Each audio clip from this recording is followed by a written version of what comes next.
नमस्कार, मैं आकृति और आप देख रहे हैं इंडिया पब्लिक खबर। तमिलनाडु में कांग्रेस के पावर शेयरिंग और ज्यादा सीटें की लगातार मांग ने डीएमके की मुश्किलें बढ़ा दी हैं।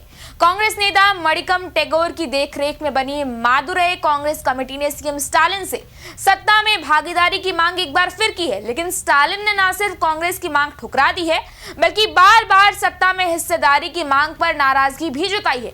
और हैरानी की बात तो यह है कि हालात देखकर कांग्रेस ने एक्टर से नेता बने विजय की पार्टी को अपनी तरफ खींचने की कोशिश भी शुरू कर दी। ऐसे में सवाल है कि क्या तमिलनाडु में दोस्ती टूटने वाली है? क्या डीएमके और कांग्रेस का गठबंधन टूटने वाला है?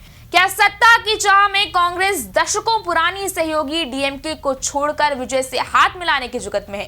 देखिए, तमिलनाडु में इसी साल विधानसभा चुनाव होने हैं। एक तरफ डीएमके और कांग्रेस सहित अन्य दलों का सत्तारूढ़ गठबंधन है, तो दूसरी तरफ एआईएडीएमके, बीजेपी और अन्य दल है। तीसरी ताकत एक्टर से नेता बने विजय की पार्टी टीवीके भी मैदान में है।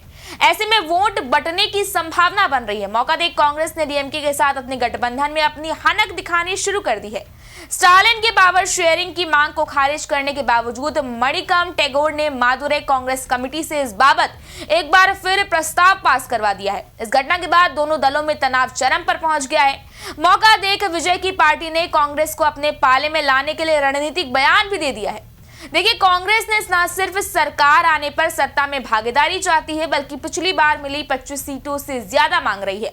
सूत्रों की माने तो कांग्रेस इस बार 35 सीटों की मांग करेगी। यही नहीं, ट्वीट से साफ है कि पार्टी पहले ही ये तय कर लेना चाहती है कि सत्ता की वापसी के बाद उसको मंत्रिमंडल में कितनी जगह मिलेगी। डीएमके किसी भी कीमत पर सत्ता बांटने को तैयार नहीं है। दोनों दलों में तलखी बढ़ती दिख रही है।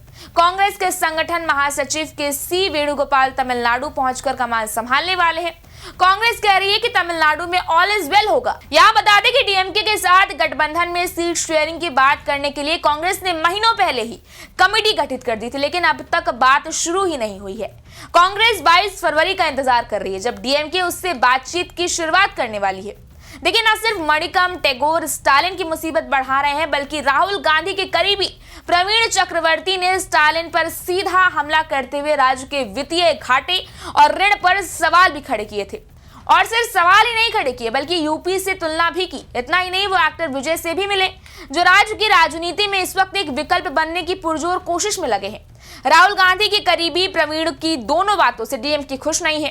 हालात यहां तक पहुंच गए हैं कि पी चिदंबरम को स्टालिन से मुलाकात करनी पड़ी।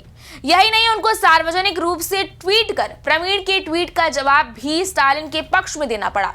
अब कांग्रेस अपेक्षाकृत रूप से कमजोर दिख रहे स्टालिन को और दबाव में लाना चाहती है, लेकिन कांग्रेस डीएमके अलायंस के पार्टनर वाइको कहते हैं कि सब ठीक हो जाएगा और ये गठबंधन भारी बहुमत से चुनाव जीतेगा। सत्ता में भागीदारी के सवाल पर कांग्रेस नेताओं का तर्क है कि जब यूपीए सत्ता में थी तब डीएमके के मंत्री थे, लेकिन राज्य में वही डीएमके कांग्रेस को राज्य में सत्ता में हिस्सेदारी क्यों नहीं देती।